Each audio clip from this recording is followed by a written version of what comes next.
Welcome to Tipping Point Show. I'm Jimmy Evans. You need to know that today is going to be a very special program. I have joining me today L.A. Marzulli. He's an author, lecturer, and filmmaker. He's written 12 books, including the very popular Nephilim series. L.A. is a frank supernaturalist who lectures on the subjects of UFOs, the Nephilim, and ancient prophetic text. And this is the second show that he's going to be doing today on Roswell. Roswell, the famous incident with the spacecraft and aliens and all of that we've all heard so much about. L.A. has done 2 films, 2 documentaries on Roswell. We talked about one last week. We're going to be talking about the other one here today. L.A., thank you for joining me today. Great to be here, Jimmy. Thanks for having me on.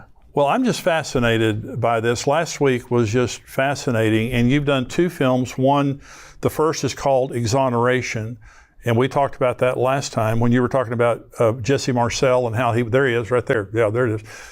And want everybody to get that, and you can stream that. We're going to give you the addresses here in just a minute. But Exoneration, the second, is called The Debris Field. Now, this is fascinating. So a lot of us have seen specials on TV, for years about Roswell. And they have this debris field, there was a cover-up that said this was a weather balloon, which it was not, and you document that in your first one. Okay, so then you went actually to the debris field. Talk about that. So we hired a guy. There's a tour group there, and you can hire the van, and I think it's like $75 or whatever it is, and it's like a 2-hour tour. And the guy drives you around in the van, shows you all the parts. Well, this is boots on the ground. This is what this guy does for a living. So we hired the entire van for the 2 hours. So we took all the seats, and we had Gil Zimmerman, my business partner, James Peterson was there. He's our sound guy. So, and then myself, and we're running around with this guy, and he's telling us, right over there is where the Marcel house was, and there's Glenn Dennis, the funerary home. And so now, well, what's that building over there? Well, that's, in fact, let me back up. In the very beginning of that film, I am standing where the gate to the 509th bombing group used to be. And we show that, what it looked like in 1947. I'm standing there. It's just like, it's unbelievable. You can see by my face, it's like, whee! It's incredible. So I'm standing there, and that's the intro to the film. And then we show, different clips. So that was sort of our starting point.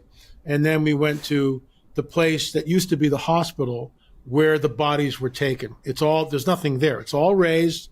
It's just a dirt field. Okay. But we were there, and I talk a little bit there. Yeah. Then we go by Hangar 84. And Hangar 84 is where the wreckage and the bodies were kept. And they were flown from there to Wright-Patterson Field. How do we know that? Multiple witnesses that come on the record over the decades. Most of them deathbed confessions, most of them. And the reason for this is people are so burdened with the fact that they're keeping something that they can't tell another soul, and they know they're going to die, and they just spill the beans. Who cares? Yeah. I'm dying anyway. I don't care if you kill me. I'm going to die in 3 weeks or a month, whatever. So they spill the beans. And I've learned over the years, Jimmy, that unless you press, and I've been doing this for a while, and decades actually, and unless you press the initiative, unless you go for it, you got to grab the gusto. You got to grab the gusto. So we pray for the Lord's favor, and it is the Lord's favor. He's opening doors for us. There's no doubt. So when we're at Hangar 84, and it's exactly the way it was in 47. Now they've done upgrades and blah, blah, blah, but the hangar is still there. The exact hangar that was there in 1947. Chain link fence goes around it. You can't go in there. So we're filming on the other side of the chain link fence, and I see this guy smoking a cigarette on the other side in Hangar 84, on the outside of Hangar 84, on the other side of the chain link fence, smoking a cigarette. So I go running up to him and go, "Hey, man, look, we're from a small film company. We're from California. Is there any chance we can get in and film inside Hangar 84? So he says, "Yeah, come around to the front." So I'm like running like this, to the front of the building. Gil's got the camera's jiggling. Everybody's running to the front. Next shot, we're inside. We've just met Bull, who is the commander-in-chief of the base at that thing. He's like the overseer of it, the manager of it. And you can see that I'm in the foyer. There's gates, there's doors that are there. I'm on the phone with Bull, and I go like this. to the camera, and he's coming down. So he comes down 20 minutes later. We speak with him. Next thing you know, we're inside. We're not in the foyer with the locked, magnetic door. We're in the corridor. We show that, and we make a right turn, and we're in the conference room. Bull's sitting at the head of a table, and he's holding court. I'm asking him questions. All that's in the film. And then I go, hey, Can we take a look inside the hangar? He goes, sure, come on. It's like, so we walk in the hangar 84, and I'm like this. I'm like a kid in a candy store, because I've seen Hangar 84 since I was a kid in other documentaries. Here we are, and there's a huge plane in there. They're dismantling it and they're doing all this stuff. And I mean, I'm just sitting there just dumbfounded. We're in Hangar 84, and this is where the wreckage was taken. How do we know? Walter G. Haught, in a deathbed affidavit, an affidavit that he did legally, with people present, witnesses present, that wasn't going to be opened up until the time of his death. After that, it became public. You can go on the internet and just type in Walter Haught, Haut, deathbed affidavit. It will come right up. You can read it for yourself. Haught is in Hangar 84. The wreckage is there. The disc is there. The bodies are under a tarp. Bo, who's the manager of the commander of Hangar 84, took us into the back room. In the back room, he said, well, there's legend and lore that this is where the autopsies may have been performed. It's a very small room. It's possible, but we don't know. Then we've got Colonel Hill. When we talked about this last time, Colonel Hill was OSS, forerunner of the CIA. His deathbed confession stated that in 1947, he was flown to Roswell, New Mexico. He was an interrogator to try to communicate with the one entity that was still alive. He could not communicate with it. Then we've got nurses that disappeared. We've got Glenn Dennis with the small coffins. I mean, the list just goes on and on and on. Jesse Marcel Sr., who we talked about, never saw the bodies, but other people did. Walter G. Haught stated in a deathbed affidavit that he saw the bodies. Colonel Hill, deathbed confession, stated on the record to Jim and Carolyn Rankin, who were sort of end-of-life caregivers for Colonel Hill. And he got to know them.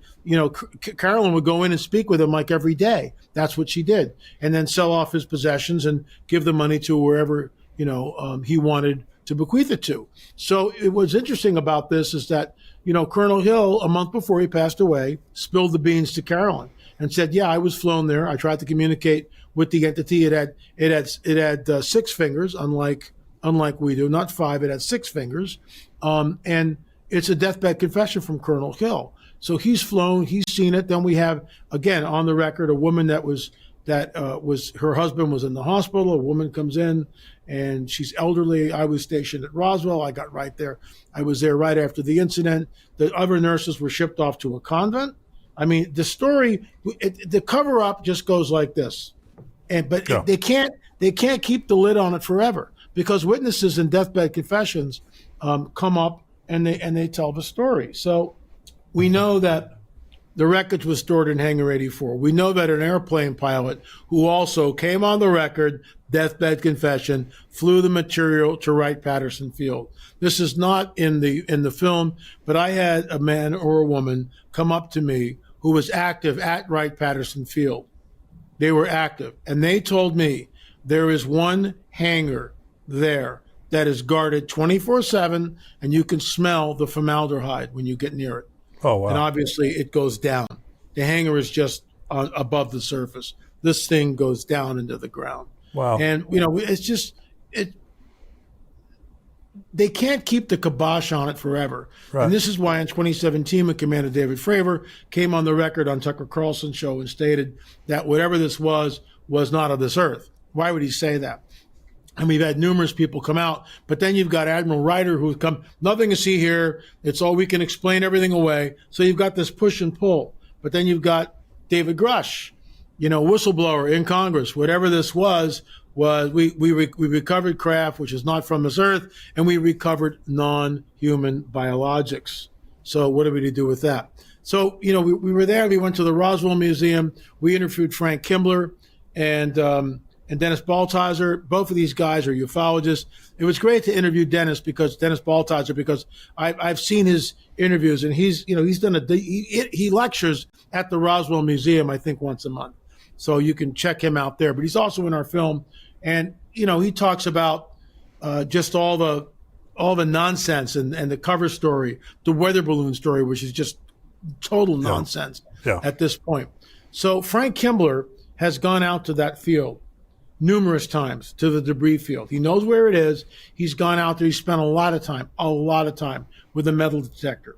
So just so you know, the powers that be have taken nails like this and spiked the field.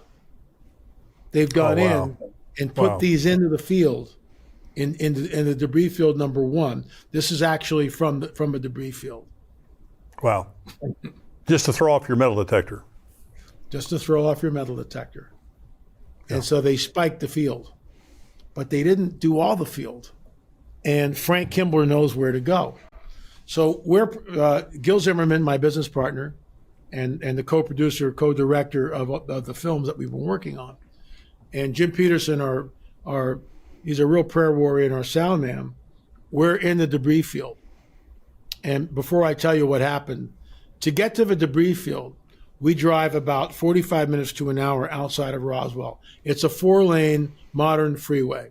But back in 47, it's a 2-lane road. Right. Okay, so it's a whole different deal. So we're driving on a 4-lane freeway. We show this in the film, and we make a left turn after about an hour. Now we're on a 2-lane country road. No houses, or there's just a few ranches, lots of cattle, barbed wire fences. We're on that for 35 minutes, 40 minutes. Then we make a left-hand turn. Now we're on a dirt gravel road, which is a cattle road. Free-range cattle to the left, to the right. Sometimes we have to stop the cars because the cattle were crossing the road, and we're on that for 30 minutes. Then Frank Kimbler, our guide, and he's been out to the field numerous times. He opens up a cattle gate and we go out. And now we're 4-wheeling. And we're in this very rocky terrain. And if you don't know where the debris field is, you'll never find it. Yeah. Never find it. It is in the middle of nowhere. And Jesse Marcel Sr., we showed this clip. He said, unless you had a guide, I never would have found it. And that's exactly it. Because everything looks exactly the same there. You unless you know where you're going, you'll never get there. Finally, we are on top of this high place, and we stop the vehicles, and Frank goes, there it is. It's off to our right, and we walk down to it, and then we're standing in the debris field. We filmed in the debris field. We flew the drone in the debris field. During a month before, I was reading Psalm 121. The Lord has me memorize certain scripture. I look to the mountains, where does my help come from? My help comes from you, maker of heaven and earth. He will not let you fall. Your guardian will not rest or fall asleep. Indeed, the guardian of L.A. Marzulli will not rest or fall asleep. The Lord is my guardian. The Lord is a shade over my right hand. The sun will not beat down upon me by day, or the moon by night. The Lord guards my life. The Lord guards me from every evil. The Lord guards me as I come and as I go. So I'm playing that in my head, right? Not realizing what I'm actually proclaiming, what I'm saying. Yeah. Get to the debris field. It's July. It's hot. It's 95 degrees. Wow. It's supposed to be, a real scorcher, as they say in the Northeast, in Boston. It's a real scorcher here in LA. So we're in the debris field, and we show this in the film. Gil flies the drone. Jimmy, there's a cloud over the debris field the entire time we're there. Oh, wow. I mean, and Frank Kimbler's going, I'm not sure what's going on here, but he's not a believer. But, this is the best I've ever seen it out here. It's like, and we're cracking up. So we're all praying together. Lord, I kind of did a cleanse the land thing. I just said, Father, what happened here? This land is unclean. We rededicate it to you. What happened here was not a good thing. And we just rededicate it to you. Send your angels, do whatever you want to do, cleanse the land, and give us favor. We're done the prayer. We're still by the truck in a prayer huddle, Gil and Jim and myself. And all of a sudden, Frank Kimbler goes, hey, guys, I got a hit, like this. And we go running over, cameras jiggling, like, typical thing. We get over there, and sure enough, beep, beep, with the metal detector. Beep, beep, beep. He's got a little garden spade. He starts digging down, beep, digs down again, beep, digs down. He's down about 6 inches, all right? The ground's really hard. He's down about 6 to 8 inches. So now we've got a pile of dirt, and that's where the object is. And so he starts sifting it. He takes some of the dirt in his hand. Here's the metal detector. Doesn't go off. Puts the dirt here. Takes another pile of dirt. Goes like this. Beep. It goes off. Now he takes it and he sifts it. Puts part of it in his hand. Goes to the metal detector. It's not there. Last handful, he goes like this, and he takes some of the dirt and he finds this in a debris field. Wow. He finds a piece of the wreckage of the metal buried 6 to 8 inches. It looks exactly like the other pieces of metal that he has found. It is folded in on itself. It shows, according to the metallurgist who examined it and tested it, and we'll get into that in just a second, it shows properties that are not normal. It's undergone some sort of a very traumatic event. Right. The edges are scorched, are burnt. The metal, something very traumatic has happened to the metal. We show this in the film when the UFO comes down like this and hits. It goes up, and then when it hits the second time, it explodes, and shards of metal go flying out like a bullet out of a .22. They didn't get it all. Frank Kimbler was out there, and he found 3 military fatigue buttons, aluminum buttons that were issued between 1940 and 1950, again, buried in the ground. They didn't get it all. They had guys shoulder to shoulder, probably on their hands and knees, picking up all pieces of the wreckage, but they didn't get it all. And that's why, it buried itself into the ground. So before I get to the punchline, I'm giving away the farm here, but I would encourage you to watch the films because both films are about 2.5 hours. For the price of a Starbucks cup of coffee, $4.99, you can rent both of them. Streaming.lamarzulli.net. So we're out there filming. We're interviewing Chuck Zukowski, Mr. Cattle Mutilation himself. He's in number 6 on cattle mutilations. Very dark, unnerving film, extremely dark, but I digress. So we're there with Chuck and Frank and the film crew, and I'm interviewing these guys about Roswell, and we're talking all things Roswell. Well, the batteries in our cameras are full. They're 100% charged, right? All of a sudden, the batteries go from 100% down to 0. Jimmy, I've seen this before. Down in Silistani, near Lake Titicaca in Peru and Bolivia border, right? We're at Silistani, these huge towers. Chase Klodsky, who's a ufologist, had all these gadgetries, Gauss meters and all this stuff, fully charged batteries. She walks into one of the circle ruins, just the foundation. Just like that, all the batteries get drained. Just like that. Wow. She goes back down, changes the batteries, goes back in the circle, just like that. Once again, happened twice. I've seen this before, and this is what happens. They mess with, and they can do this with the electrical current. When we took out the implant, which is a whole other film in our Watchers series, right? And I allude to this. We're the only Christian ministry to take out an implant from an abductee. So for those of you out there who believe that there's no physicality to the subject, think again. That's why we're out in the field. This guy was abducted. He was implanted when he was 5 years old, and we removed the implant. That's a whole other show, Jimmy. And I've seen that. It's fascinating. Yeah. I saw that. Yeah. And we go in there to take out the implant, and we can't find it. Where 2 weeks prior to that, our Dr. Matriciani took the ultrasound wand and was going like this and found it within a minute. Found it instantly. Oh, there's the implant. We'll see in 2 weeks. We'll take it out. For an hour and 20 minutes, we can't find the implant. Holy Spirit taps me on the shoulder. LA, you need to take authority over this and do it now. See, we have authority as believers. That's right. If we're in a situation with a bunch of unbelievers, we don't ask permission. We just do what we need to do.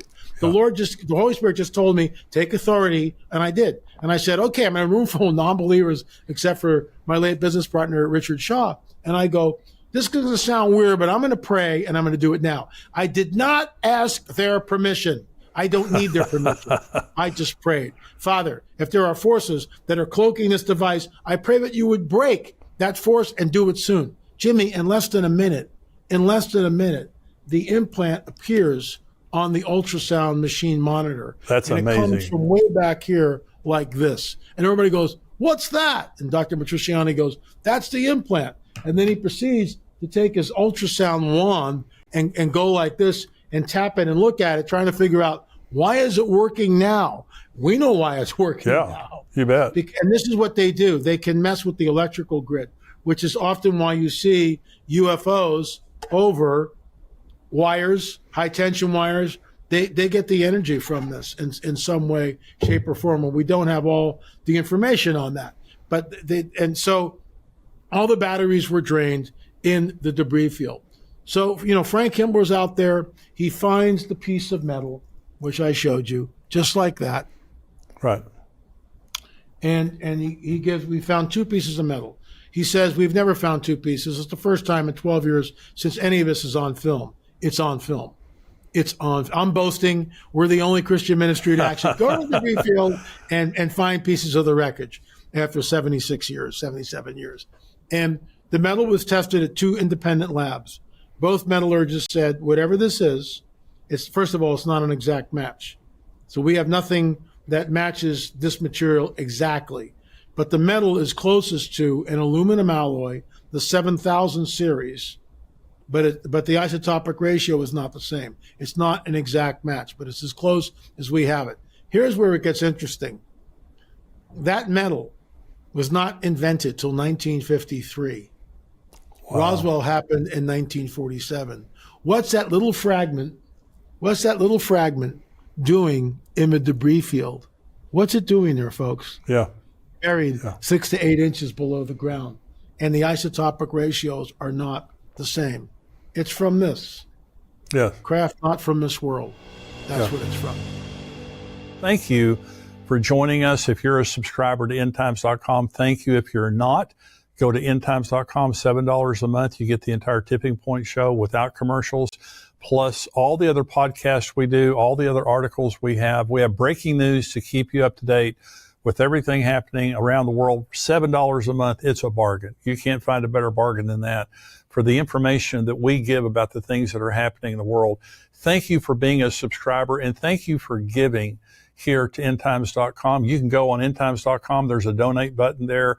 You can give a recurring gift. You can give a one-time gift. Many of you are giving to the ministry above your subscription. Some of you are giving and you're not even subscribers. Thank you for helping us build this ministry, because we have a big vision for taking this around the world, reaching more people with the gospel and with this message of hope and encouragement for the end time. So thank you for all of that, for joining me today. We'll see you next time.